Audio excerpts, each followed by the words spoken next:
Salut tout le monde, j'espère que vous allez bien et que c'est un sujet délicat. C'est un sujet périlleux, juteux que j'ai aujourd'hui à vous jaser, puis on jase. On fait juste jaser, il n'y a pas de grosse analyse en profondeur ici.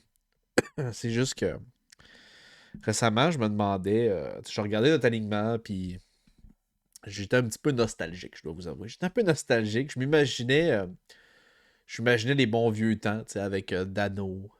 Tu sais, quand on était en finale de la Coupe Stanley, Dano, Petri. Corey Perry. Puis là, j'ai réfléchi comme du monde, puis j'ai fait. Tu sais quoi? Je m'ennuie de Kéké. Attends. Attends avant de rire ou attends avant de t'en aller de la vidéo. On fait juste commencer. Avant, si jamais t'es nouveau, abonne-toi à la chaîne, c'est gratuit. C'est le bouton rouge en bas de l'écran. Comme je te dis, c'est gratuit, ça fait extrêmement plaisir. Ça m'aide à percer l'algorithme. Et puis, à pouvoir avoir plus de visibilité sur YouTube, puis continuer à faire du contenu comme celui-là. Ça me ferait vraiment plaisir si tu t'abonnerais. Tu laisses un gros pouce bleu également si t'aimes le contenu. Ouais. Euh, comme je disais, je vais vous mettre je vais vous l'afficher à l'écran.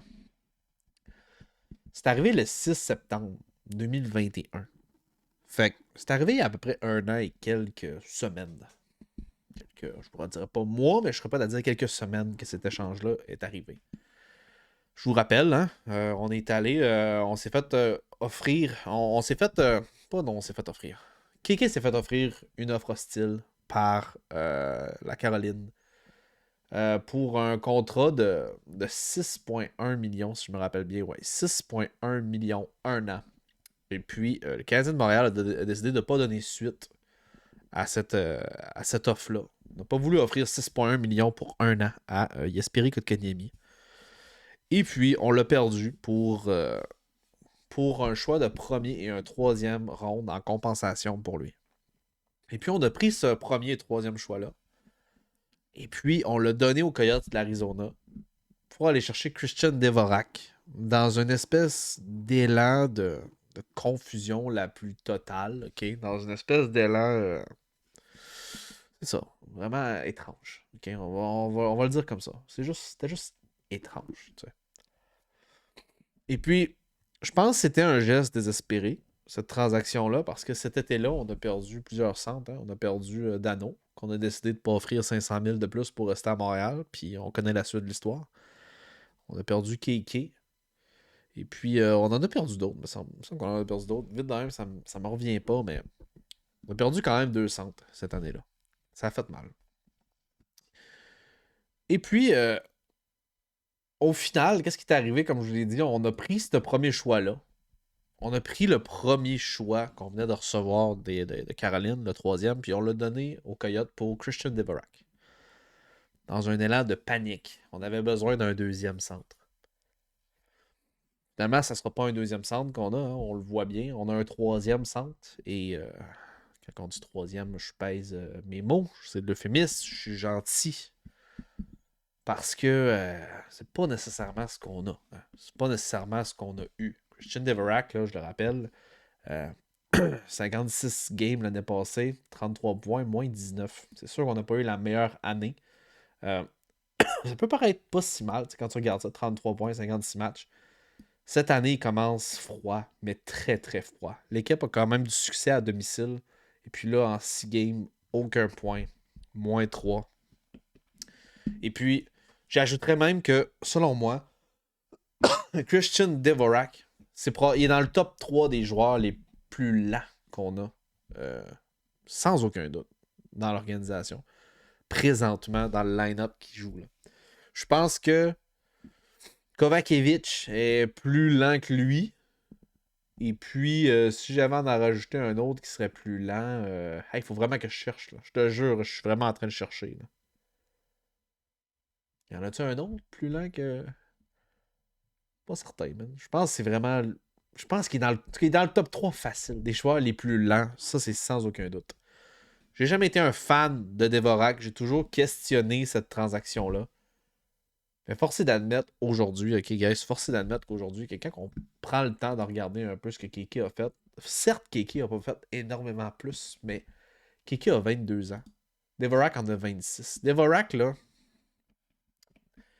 est censé être dans le prime de son hockey présentement. Il a toute la maturité physique d'un homme. Il est là, il est prêt.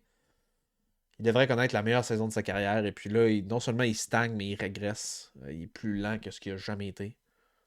Je suis inquiet. Je suis inquiet avec Dvorak. Je le dis, je suis inquiet avec Dvorak. C'est pas mon joueur préféré. Je ne trippe pas dessus. Mais force est d'admettre que pour l'upside, 22 ans, Kotkaniemi a encore un avenir devant lui. J'en suis sûr et certain. 29 points, 66 games, 12 buts, 17 passes. Cette saison, 2 passes en 6 matchs. 2 points plus 3. Les stats, ça dit quelque chose, mais comme je vous ai dit, le potentiel, l'upside, c'en est une autre.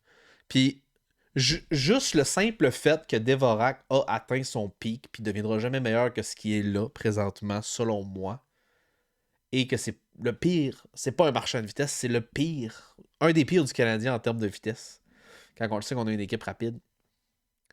Je suis attristé de même devoir faire le constat qu'on aurait dû égaler l'offre. Toi, aujourd'hui, qu'est-ce que tu aurais fait, toi? Sachant ce qu'il y en est là, qu'est-ce que Dvorak aurait pu t'offrir, puis Kotkaniemi, là. Tu l'aurais-tu égalé, toi, 6.1? Parce qu'après ça, le KK, c'est signé, hein? C'est signé pendant 8 autres années après. C'est signé à partir de cette année, là, KK, pendant 8 ans, il va gagner 4.8. Pendant 8 ans. 4.8 pendant 8 ans, là. C'est peut-être trop cher à payer pour certaines personnes pendant 2-3 ans. Mais après ça, s'il continue à être un bon centre de troisième trio, de deuxième trio, ou jouer à l'aile du 2 ou du troisième trio, là, c'est pas cher, 4.8. Ça sera plus cher dans 3-4 ans avec la marche salariale qui va avoir augmenté.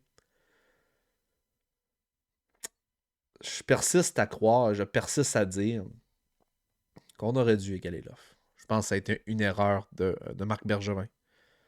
On s'est fait passer un savon, guys. On s'est fait passer un autre savon. C'est un autre moment triste pour moi de la carrière de Marc Bergevin. Celle-là de s'avoir fait enlever, nous avoir enlevé Kéké. Kéké c'était un gars d'émotion aussi, hein? C'était un gars qui était apprécié par ses pairs.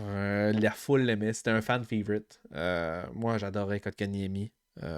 Fait que c'est ça. Je pense qu'on a été trop vite. On s'en est débarrassé à 21 ans.